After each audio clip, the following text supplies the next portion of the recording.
Welcome to the Books and Martinis podcast. I'm Priya. And I'm Mercy. And this is your go-to book podcast, where we lift, empower, and spotlight authors. Grab your martini and follow along. And don't forget to like, follow, and subscribe. What's up, everyone? Welcome to our podcast. I'm Priya. And I'm Mercy. Welcome, everybody, and welcome most of all to the one and only that we have been waiting for forever, Ruby Dixon. Welcome, Ruby Dixon. Welcome. Cheers. Yes, with her shake. I love it. With her shake, like just be unique. I love it. Salud. Yes. Yes. Thank you for welcome. having We're me. so happy to have you. So happy. So happy. You guys, on the screen and in your ears is the Spur Queen herself, Ruby Dixon. Applause. Baptize her with it. Yay. Oh my God. We are This so is so excited to exciting. have you here. So excited. Thank you. We're huge fans of yours. We know lots of people who have read your books. And there's so many things that we could say. But let's kick it off because you are still a mystery. And I love that you're still a mystery. I want to hear more about who Ruby Dixon is. Why don't you tell us, our listeners, a little bit about yourself? Well, I'm really boring. I have some cats, and I have a husband, and I work from home, so I don't get out much. And Sounds pretty perfect. yes, it's Perfect. awesome. I like staying home. I always feel bad because, authors are filling out like bios or whatever. My bio is like, she's a Sagittarius because that's all I've got. I saw that on Wikipedia. I looked it up on I don't have a Wikipedia. degree. I don't have like a fascinating career history. I am literally boring AF. And No, you're not. I'm going to disagree with you Oh, because I Lord. don't think you'd have a fan base if you were that boring. I Exactly. think deep down of Ruby, there's like this huge volcano of like explosions a of very like active this. imagination, but it's like you feel a little weird when some people are like, yeah, she has 3 degrees in biochemistry and she once, climbed Mount Everest. And I'm like, oh, I don't I think you need I to do all visited a that. cave in Arkansas once. Like that's all I've got, so I just write. I Oh, love. Well, we love it- that you do. your brain is magical, if that means anything. Yes, yes. Your imagination is like literally out of this world.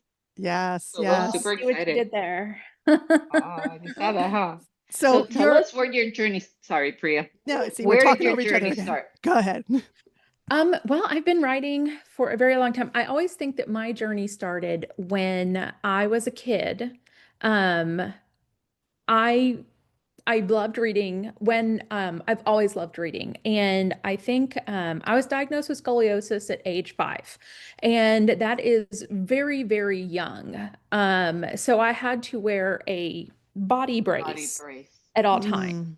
And so everybody else is doing like pee-wee football and pee-wee cheerleading. And I would sit on the sidelines with a book in my lap while my siblings did that and my parents took us everywhere. So I had always loved reading and I just fell deeper and deeper into books. And I noticed that one day I was cleaning out a closet and I found some old typewriter pages. And I went to my mom and I was like, what was this? She's like, oh, I tried to write a book once and I didn't finish it. And it was like 70 pages with the typewriter, which Whoa. to me was really hard because, Yes. it's not the Yes. easiest item to use. And so that was the first time I was like, oh, books come from people. And that kind of like threw me for a loop. Clicked. And I remember thinking that.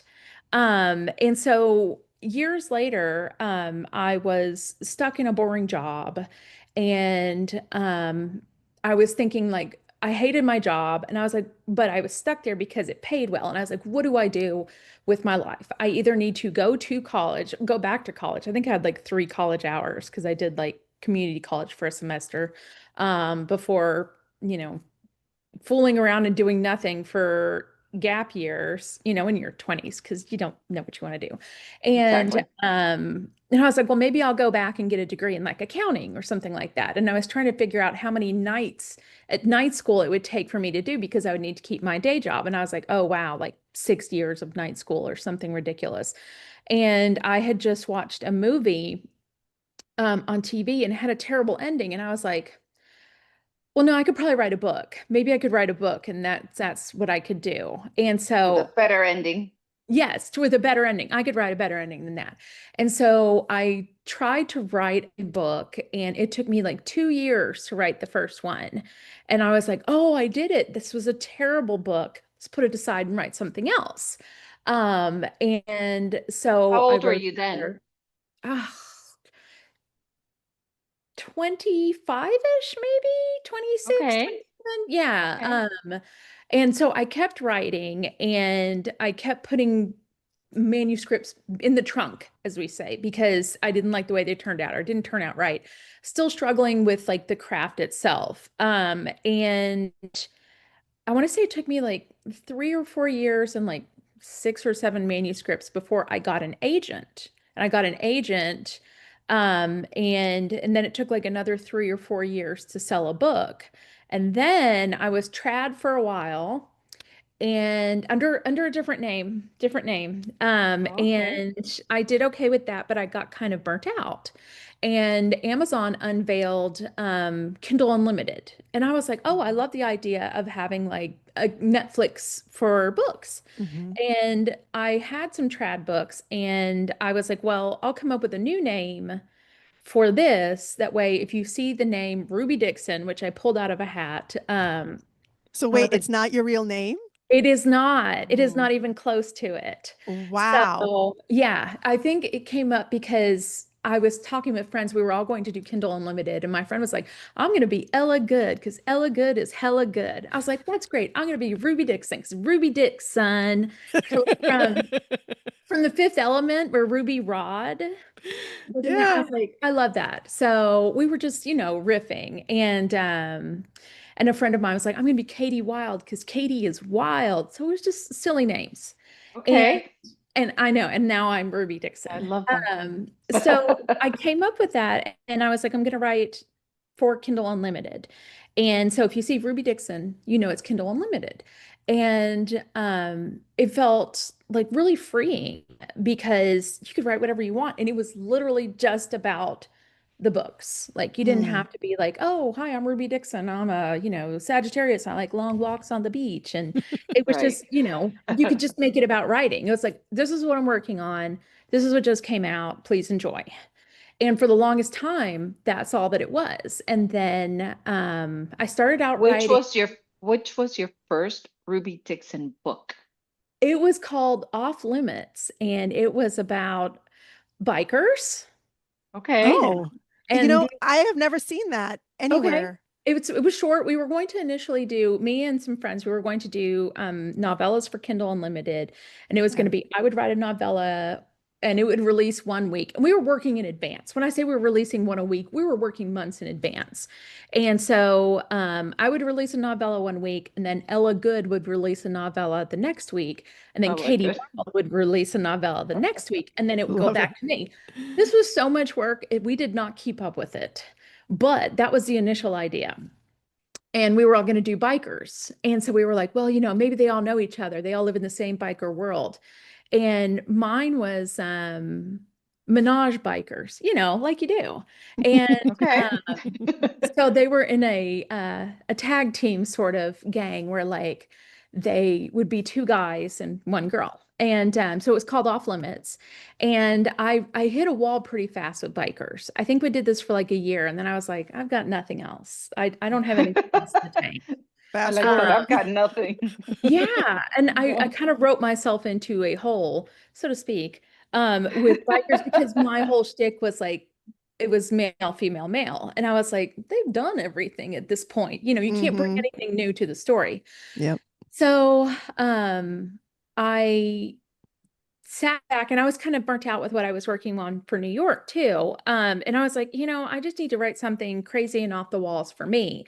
And I went through like a pile of old manuscripts and ideas that I had, and I found the initial like gist of I had for Ice Planet Barbarians. And I pulled that one out and I worked on it, and it did very well for a while, like in its own little corner of the world. And then in the pandemic, things just kind of went nuclear. Oh my God, that's a George W. Bush thing. Yep. So Yep. Yes. So that's when I devoured your books. Yes. I'm one Yes. of those people. Everybody found them in the pandemic. They'd already been around for like 5 years. But Wow. yeah, that was the pandemic. Somebody made a video about how she just really enjoyed that series. And I had nothing to do with it, did not know her from anything. And That was your tipping point. That was it. yes, that was the craziest moment. Yeah. So, Wow. Yep. And so my best friend, Suzanne, she told me about your books. And that whole summer, it was like book after book after book. Like it was my Ruby Dixon summer. yes, yes. I devoured the whole series, Ice Home also, and I did some of the other ones. And I actually just finished the one with the Minotaurs, Yes. yeah, with By the Gwenna horn. and the Yes. horns, by the Yes. horns. I just finished that one. So it was just, and it inspired like a whole world for me. And that's actually, so Oh, thank you. like I said before, I'm a big fan, but you've had way more influence like in that. Like it's inspired me to write and to like, I love sci-fi and Oh, fantasy already. So it was much bigger than that for me. But like your books were just, it was so much fun. It was an yes. escape. It's And like I think that's what people reading your books probably get out of it it. They get to has to be escape, they get fun. off the planet. Yes, I do not like a book where you just cry the whole time and you close it and you're like, well, that Right. was miserable. Yes. Right. I do not like closing a book and thinking like there goes 3 days I'll never get back. I want to have a good time. I don't want to necessarily learn something. I just want to escape for a few hours and have fun. Like there's Love that. TV shows that you watch that because you want to feel like intelligent or whatever. And then there's things like Archer and Rick and Morty that you watch just because it's ridiculous and fun and you want to Ridiculous. laugh. Yeah. Yes. Yeah, and Yes. I feel like I'm in the latter category. Like, In you know, all the books that you've written, which has been your favorite? that is difficult because there are some books where it's just so much fun to write that you just can't get to the keyboard fast enough. And for me, that one was a standalone in the science fiction universe called Bad Guy, where he was Oh. like a gladiator splice, where he was like a kind of bunch of different aliens like spliced together. Hmm. And he was almost feral. And she was the human slave that they had cleaning his quarters. And he gets obsessed with her. And she's like, whatever, I don't want anything to do with him. And so he has to kind of like try and pull her in somehow while they're both in captivity necessarily. And I just Hmm. loved writing that one. But I Really? think that my favorite when like I see it pop up at a signing and I'm like, oh, it's my book. It might be it's either Bull Moon Rising or it's Bound to the Battle God, which is a self-published fantasy portal fantasy that I did. Hmm. So I've read all of them. Ah. Oh, wow. How many books have you written total? Uh, I don't know. Somebody on another podcast I did, she said it was like 163. And I was Oh, I like, believe it. Yeah. yeah, they're Yeah. not all full novels. A lot of them are just Mm. novellas, like 20,000 words. Sometimes a story is just a shorter story and it's just Hmm. a huge Absolutely. boosh of a story. Yeah. And some are longer. So Hmm. to me, I'm like, whatever the story needs to be. Some ideas just come out as like, no, this is just a couple of chapters and then I'm happy with it. I got it out of my head. And then some I'm like, oh, this is going to take some time. Hmm. So, and then that one sits in the bigger file of like, this is gonna take like at least 500 pages to figure out. So, Wow. Oh, yeah. So wow. what inspired the Ice Home series? Let's start there with that series because I feel like that's like everybody's intro into the Rubyverse. Yes. Um, what inspired the blue I aliens, like the that Rubyverse. characters? And you have like a diverse group of characters, everybody from, someone being disabled to, Yeah. all different ethnicities. Like what inspired it? I actually I started with just the initial pod people, I guess. And then I was like, oh, it'll be great if I can get like the first 6 books down because I was like, if nobody likes book 1, then like we'll just call it a day. We'll pack up our toys and call it a day.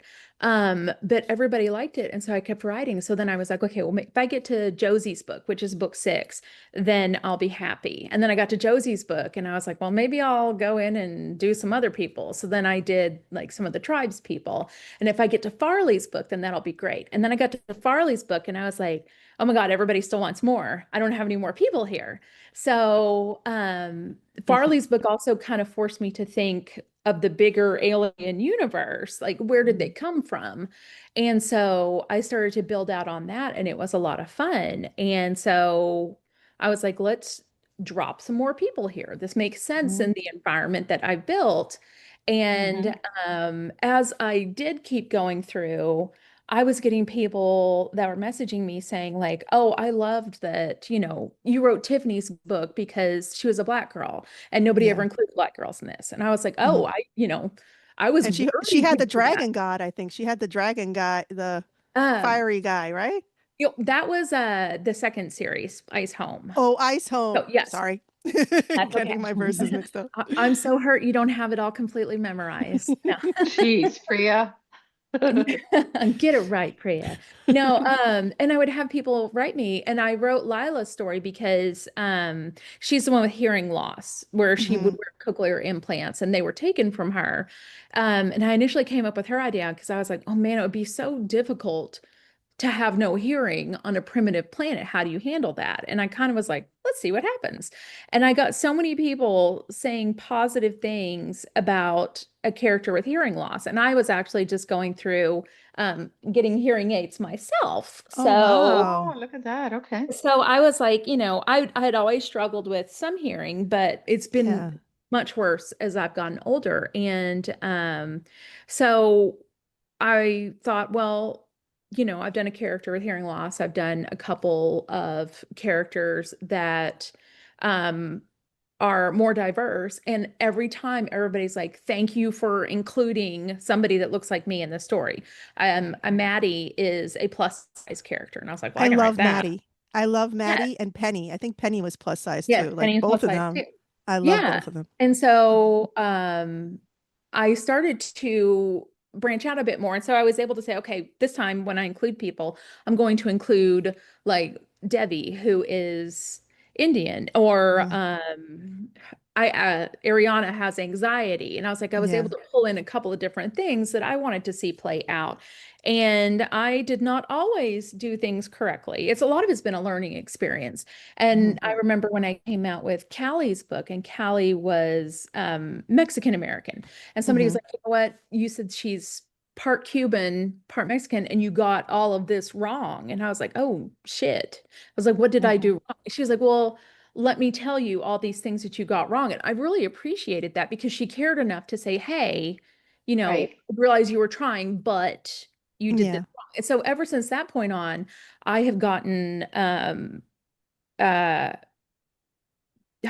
feedback readers where I'm like, hey, I need somebody that is, lesbian, or I need somebody that is, You need a Puerto Rican, you let me know. Yes. Okay, I will. Yeah. Well, you already did Indian. I mean, whatever. Yes. Or she needs a Puerto Rican because Bad Bunny's gonna be, I'm just throwing it out there. Filipina. Just let me know. A Filipina heroine. If I have a Black character, I actually I reach out to Black readers. I'm like, hey, tell me what I screw up here. And sometimes the feedback is harsh because you don't know what you don't know. It's something that sits okay with me. It's not necessarily sitting okay with somebody else, but it's been really educating, and I appreciate it. I feel like I've learned. How brave of you. Yeah, it's so brave of you to step out of the box, because a lot of people would be afraid to do what you do. Yeah. But you get out there and you do it. So you should be really proud of yourself.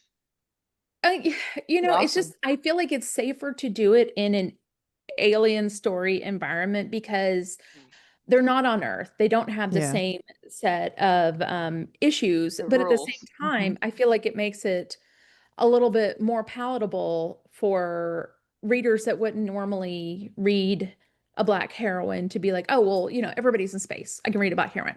That being said, readers still do not necessarily follow over to stories of people in color. Like I can tell exactly which books are going to sell better than others Really? based off of Yeah. who's in the story. And I still write it because fuck all that. I don't, Good Yep. for you. Yep. I don't, and it's not me. I don't want it to be like, oh, you know, you're a white savior. Let me save you. But let me make a difference. It's that it should not matter to the story. It doesn't matter to me, but it matters to some readers that they get to see themselves. So Yeah. Absolutely. if you don't like it, then that book's not for you. And Right. that's fine. But I'm going to keep doing what I'm doing. So and I feel like if more people do that, then we can all normalize it. And then it's not going to matter what anybody looks like. Because I've had people ask me to write like very, very specific things. And I'm like, okay, let's not go crazy here. Let's be, you know, and it's like obviously like, oh, you know, what if she is, you know, from Thailand, but she only has one leg, and you know, and I'm like all kinds of very specific things, and she only likes to eat, you know, ramen noodles when the sun goes up, and it's like, oh, is this you? Is this you, friend? You know, so it gets a little tricky sometimes, but I do like to try things, and I feel like, you know, That is it's the awesome. right Well, sort of milieu for it because it's a universal sort of like, I've taken you all off Earth, Yeah. and we can go from there. And it's like the playing field is level, I guess, right. more than If anything you else. hadn't, then look at all the people that would have missed out on so many great stories. Yeah. Mhm. And you know, and it's like, and I'm not saying I do it well, but it's there and I'm trying. So And they're fun. So if you go in with the yeah, mentality like to yeah. absorb a lot of serious, to think that it's going to be It's serious, the it's right not. place. Yeah. Yeah. So I've actually referred the first book to a couple folks, and they're in the part, of course, in the beginning of the first book where they're trapped on the Yes. planet in the container, and they're, you know, the girls are waiting for Georgie to come back, and they're like, "Oh, I couldn't read past that because it was so scary." And I'm like, "Oh, come on, come It's on." super Spoil fluffy it. after Don't that. spoil it. Yeah. The first book, I've heard people say like, oh, the first book is like really like dire things happen. And then everything Yeah. else is just like rainbows and kittens. And I was like, yeah, you know. Just you gotta get past that. But that's how like That's the hump. it's a good like sci-fi hook. Like, you know, that's this Yeah. would this ever happen? Like if we were all captured and dumped onto a planet, would this happen? You know, Right. and thankfully some big gorgeous blue aliens with ribbed everything showed up and saved the I day. was like, if we're So swinging what for the happened if it fences, let's give happens them and then everything. there's no hot aliens? Where are we gonna find Ruby? Like Well, you lied. there weren't hot Ruby, what aliens in these happened? books either. There were different aliens. Yeah. I wouldn't Imagine. write that one. So because it has to be a good story at the end of the day. Well, yeah, you have the Yeah. power to make it good, right? Why not? Yes. Yes. Absolutely. What does writing look like for you? When you go in your zone and you are writing, what does that look like? It Are is you constantly changing. okay? I like to write every day because it helps me stay in the story, but sometimes I'm working on 5 different books at once, and sometimes I am working on just one because it's like chewing up all of my brain and I can't focus on other things.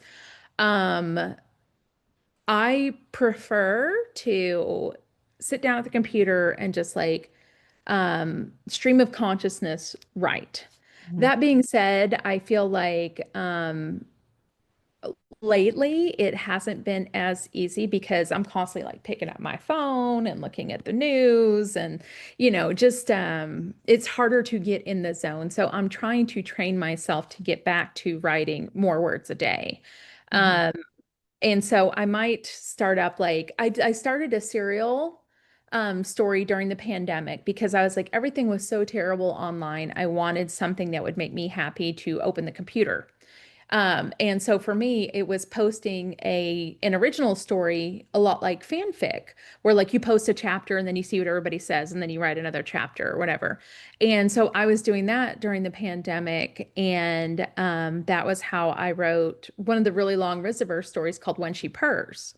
And the first like cat alien, and then everybody loved it, so I wrote another one, and then I wrote another one, and I haven't written a serial like in 2 years, but I feel like I need good things on the internet again. So I'm probably going to start that up again and I would use that as like, I'll write like 1,000 words. And by the time I get that 1,000 words done, it's about a chapter. I would feel warmed up enough to work on the meat and potatoes writing. Mm-hmm. So when you say, sorry, Priya, well, I'm like Okay. into her writing. When you say a good day writing, what does a good day writing look like to you? How many words did you do that day that you're going to walk away and shut that laptop and say, okay, I did good today? 4,000 to 5,000 words. Wow. Jesus.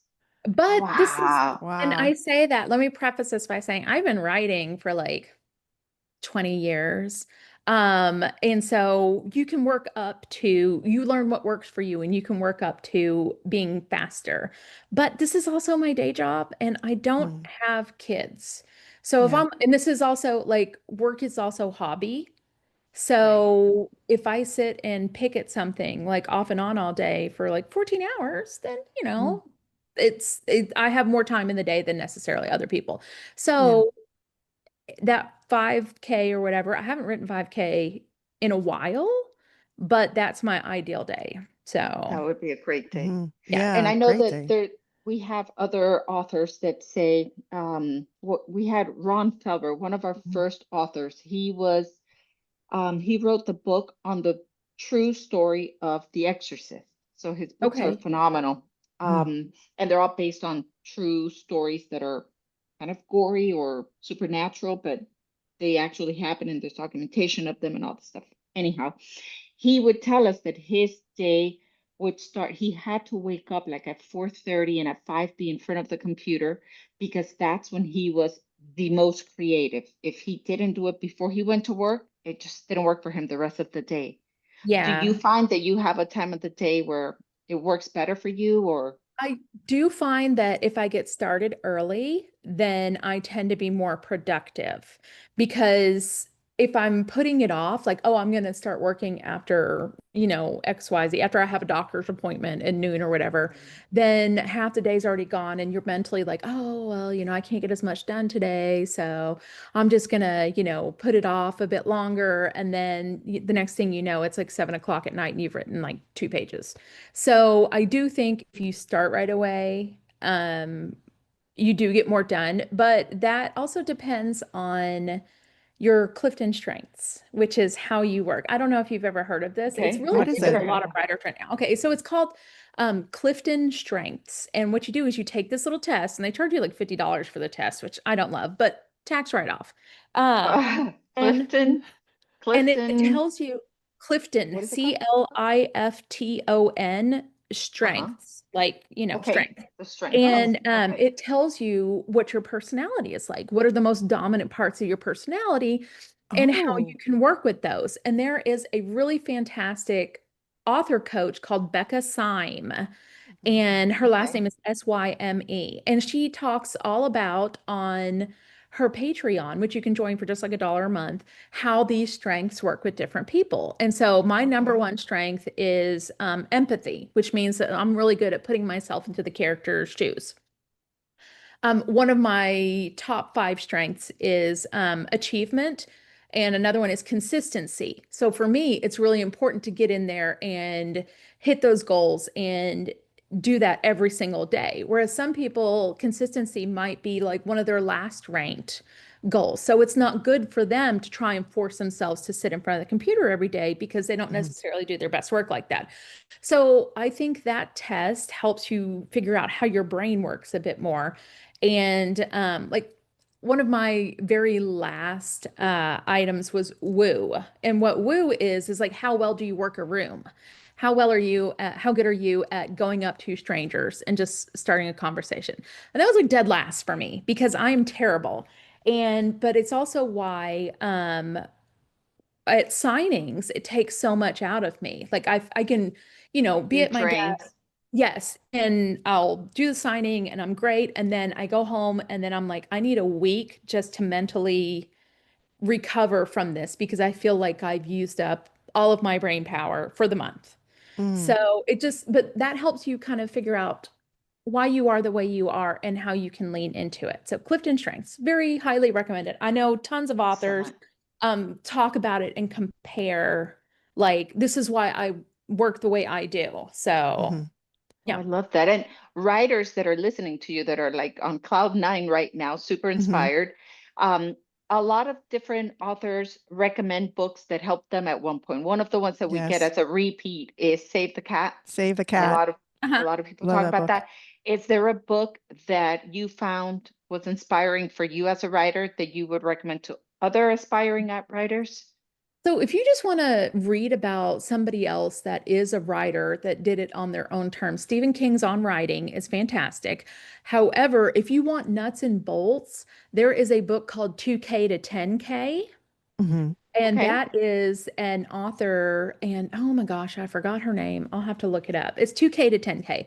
Okay. And she talks about how she taught herself to write faster because she was feeling pressured by her publisher, to hit deadlines and to get more books out. And she had so many ideas in her head. She was like, I'm not going to be able to get to all of them.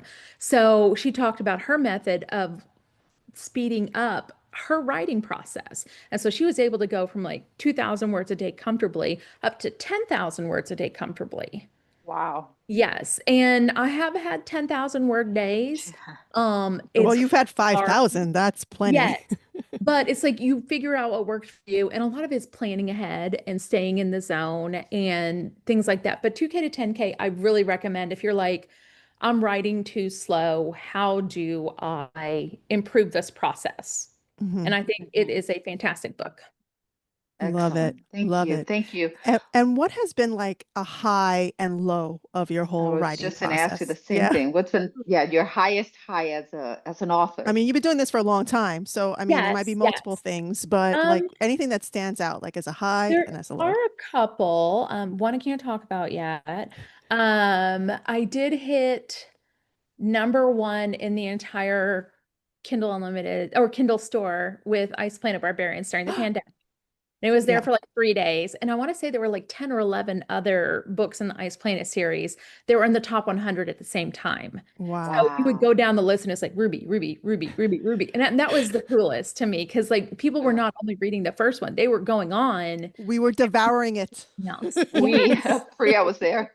And that was like a crazy moment for me. And it was also terrifying because I was like, they're all going to figure out I'm really not very good at this, Oh, and no. Mm-mm. That's the the imposter syndrome, right? That comes yes, in yes. Yep. with And so I had many. never felt so on screen, visualized, I guess, because you And felt like validated as a writer, everybody is right? looking at you. And Mm. so you felt like, oh, suddenly I'm in front of like, instead of being in front of like 5 or 10 people in an audience, I felt like the audience like was suddenly like 50,000 people. And I'm like, Yeah.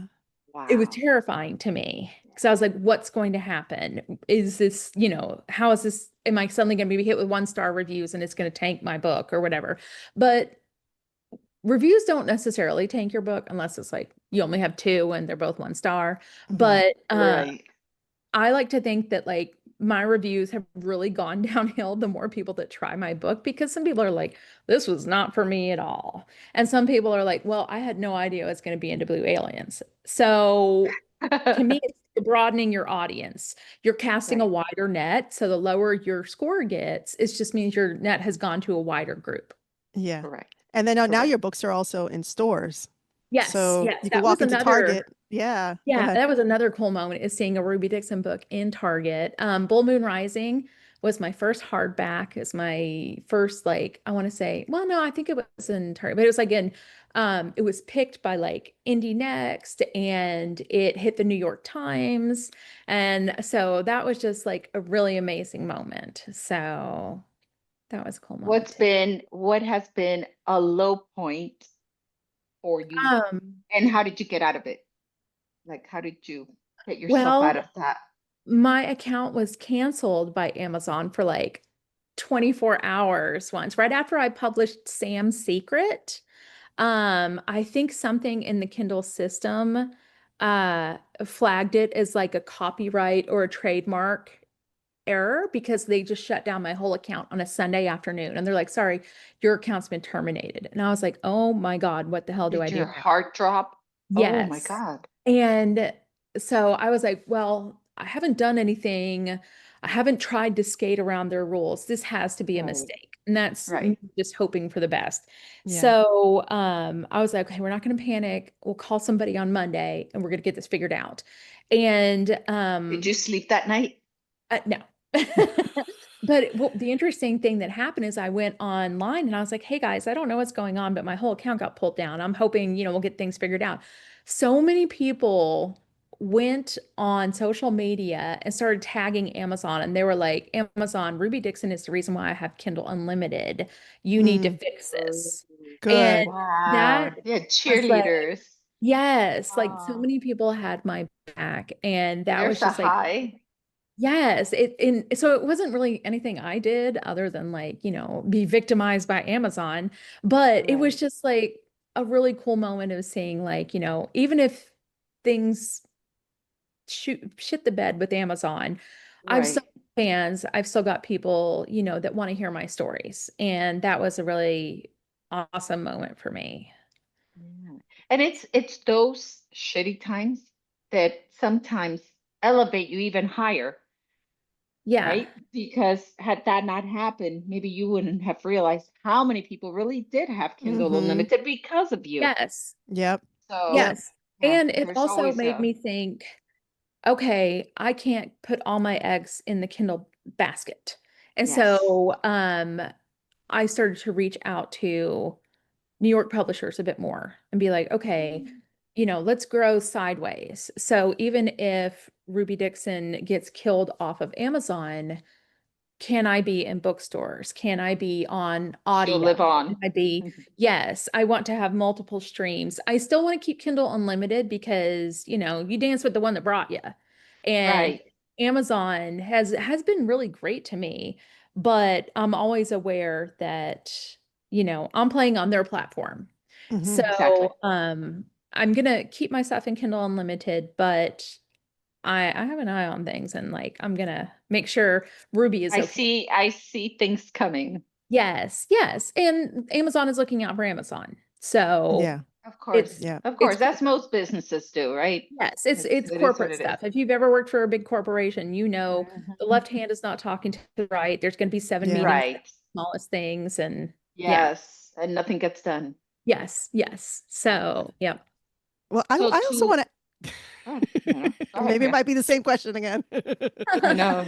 I wanted to ask you about your fandom. So you've turned into a huge sensation online. There's all this art out there for the Yes. characters and some AI videos. And I'm just like, oh my God, it brings the characters to life, the Vectals, Yeah. the Georgies, all the characters to life. Um, how does that make you feel to see people creating art It is based on so your books, exciting. Yes, I'm right? not thrilled about the AI part Yeah. because I don't like AI. Let me preface that right away because they stole from a bunch of pictures online and fed them into their machine without permission. From the Oh. And artist. so, right. So that's how they trained a lot of the AIs. They took a bunch of pirated books and fed them into the machine and trained Oh. it. And it's like, Were your books part of the list that oh, got yes, every oh list. no. And so that's the frustrating thing is like you are billion-dollar companies. You can purchase a copy of this book and Mm-hmm. Yes. feed it into your machine, and that is fair use. I can't Yes. do anything about that because it's a product. It's out there. Yeah. But you stealing all this stuff and then training your billion-dollar machine on it, Mm-hmm. I have a problem with. So I don't like AI as a creator, but I don't like it in general because it's all made on stolen stuff. Um, Mm-hmm. but I do love seeing original fan art. And it was like the coolest moment to me. I think one of the first ones I ran across was Conky, who has done a lot of work for me.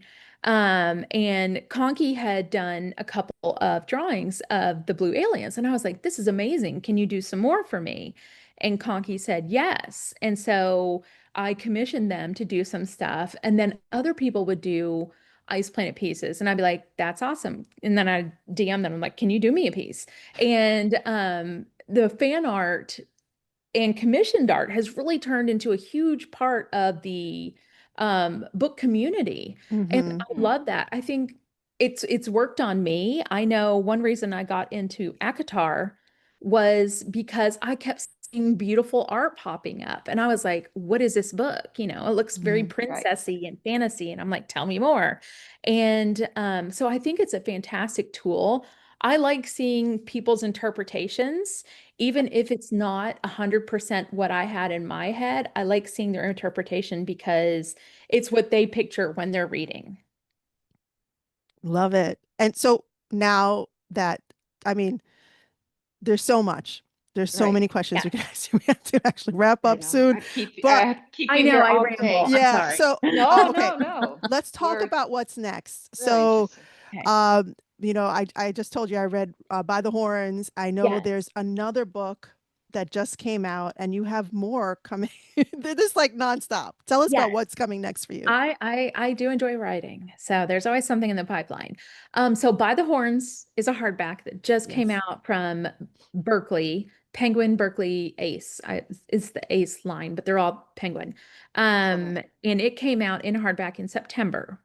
And then also in September, I had a short story with Amazon called Space Vampire. They did a set of 6 Halloween scared sexy stories. And so I was like bumping elbows with Christina Lauren and Allie Hazelwood. And they're like, would you like to do this? And I was like, yes, I would. So that came out and the reception has been great. Everybody has been like super excited to read it. Then in November, I am doing a very short story called When She's Stuffed, which is a Thanksgiving short story. Your titles. Yeah, and it comes out like the week of Thanksgiving, but it's also going to be an audiobook in the Read Me Romance podcast because friends that run that podcast, they do like novellas that you can just listen to for free. And they're romance novellas. And like people do it like, you know, in case people want to, if you like this story, go check out my backlist sort of thing. So I'm doing that. And then 2026 is just going to be lots of self-published stuff. I do have another book coming with Ace, Berkeley Penguin Ace, whatever we're calling it, that will be out. I said early 2027, which sounds far away, but I promise it will be here before we even think about it. And it is going to be a standalone. And I just actually printed out the first draft. And I'm No going way. through it. So, and that's one of my author things is I print everything once I've finished writing it. Yeah. Because I can't edit on a screen. I can, but I don't feel like I'm catching everything. Whereas like I format it like a book almost. I put like 2 pages. So like if you know, Priya does that, right? like a book and I shrink the font and I change the font and then I read through it and it reads completely different because your brain like has to it doesn't recognize like the font and the words themselves, so it does something different to your brain and you pick up so many small things that you wouldn't normally. So I always tell everybody, print it out. Great advice. People do not do it, and I promise you will notice so many things. You're like, this is the worst sentence I've ever written. What is it doing in my book? And you just use so much stuff. Yes. Yep. Okay, that is great. And so aside from that, because that's what I was going to ask you. What's the one piece of advice you'd give a writer?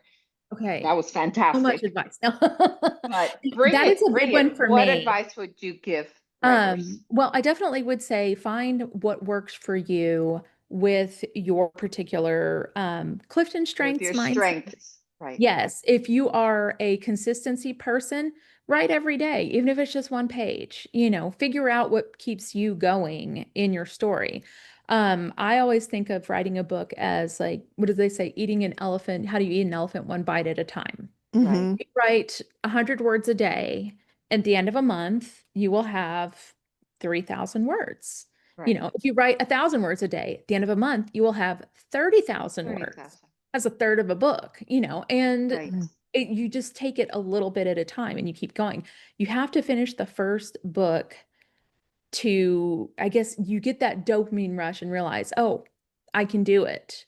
And there's no moment like that. Even like years and years later, I'm still like, oh, that was like one of the best moments of my life because I was like, oh, I can do this. And so When I you want published your everyone to first book? have that. No, absolutely not. It still lives in a trunk under my bed.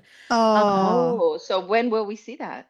We won't. It's going to die in infamy. So so sad. after I'm dead, somebody's going to pull it out and sell it online and be like, look at this trash. There's No, no Stop. convincing you? the first 4 or 5 books still had never seen the light of day because it was me figuring things out on the page. Mhm. So I would not feel comfortable Would seeing you them. ever revisit them? Yes and no. Like I still like the concepts. I think I actually tried to rewrite one back in the day, and I took the story idea and plopped it into a different story, and it still didn't work. So there are bits and pieces that I've stolen for current stories that, you pull from it because it's not wasted effort. You learn things. So Right. there are different like little bits and pieces that I have taken from old stories and put them into new stories. So the words themselves, not so much, but the concepts, yes. Okay. So you have a writer listening to you and you Okay. want to give them the strongest advice you can give them. What's that one thing you're going to tell them? Finish the first book.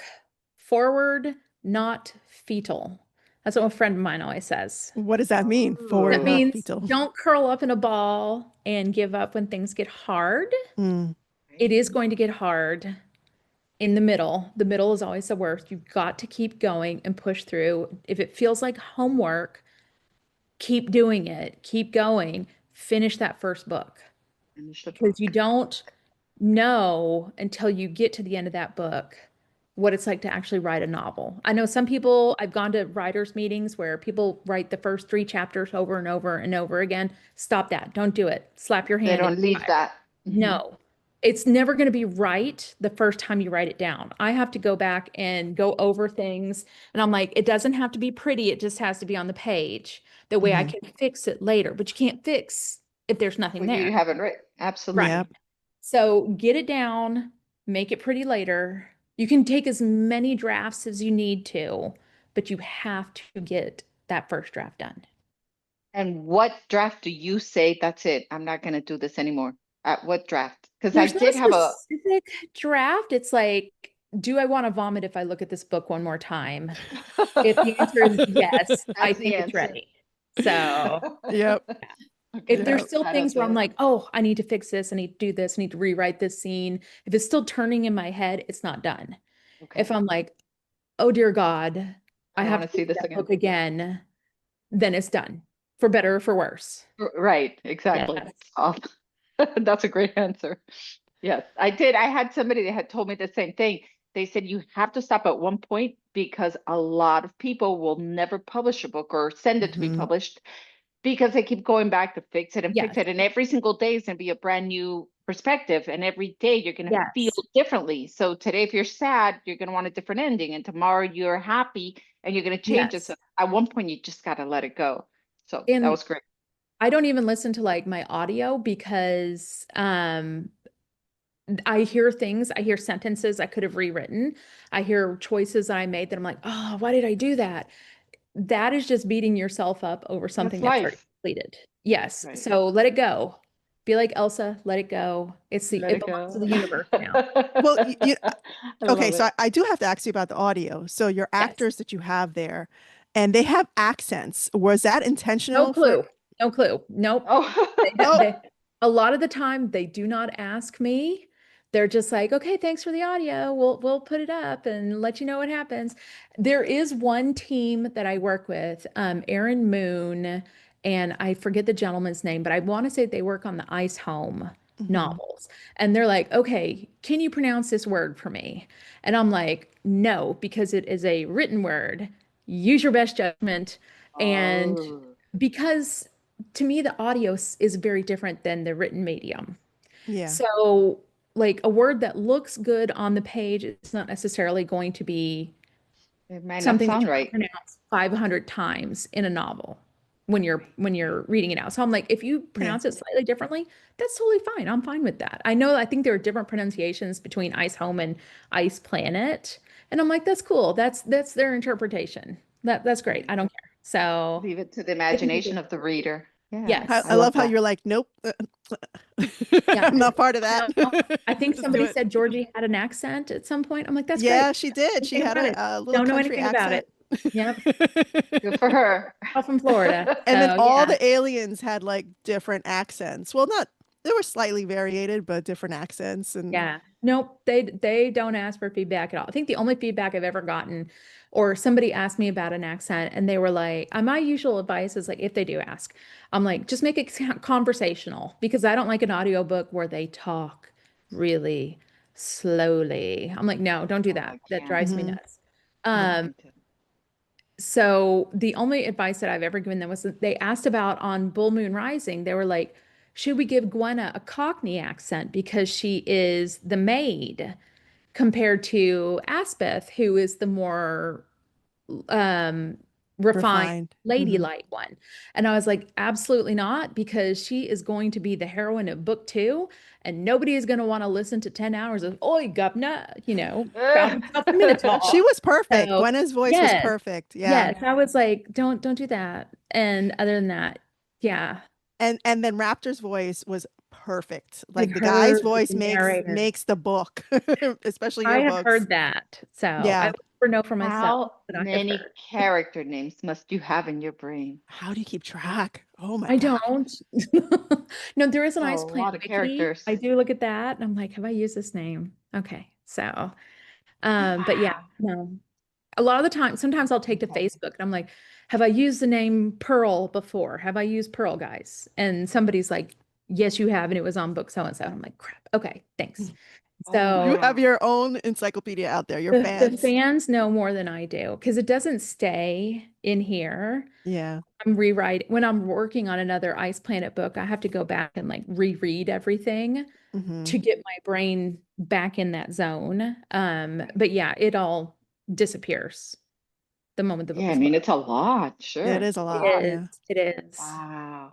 Oh, how Wow. exciting. Well, thank you. You've been so amazing. Yeah, I this mean, has been I could be amazing, here for Ruby. hours Thank you for letting listening me to you. ramble. Oh, no. No. I do ramble. It was a wealth of information, and we Oh, really appreciate you being our guest today on Books and Martinis. Let's do a final cheers for you. Yes. Oh my goodness. To everything that's ahead. Cheers to Ruby Yes. Dixon.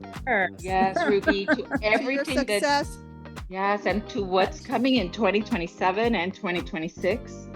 Yes. Cheers to all of it. It's got to be great More stuff. books, more books, more fun. More books and more fun. Yes, more stories. Yep. Yep. Thank you for being our guest today. You guys check her out online. You can find her everywhere. Just Google her name, Ruby Dixon. Yes, her name is everywhere. Everywhere. Check out her books. And make sure you tune in for the next episode. Thank you for listening to Books and Martinis. Like, share, follow, subscribe. Absolutely. See you Bye, next time. everybody. Bye.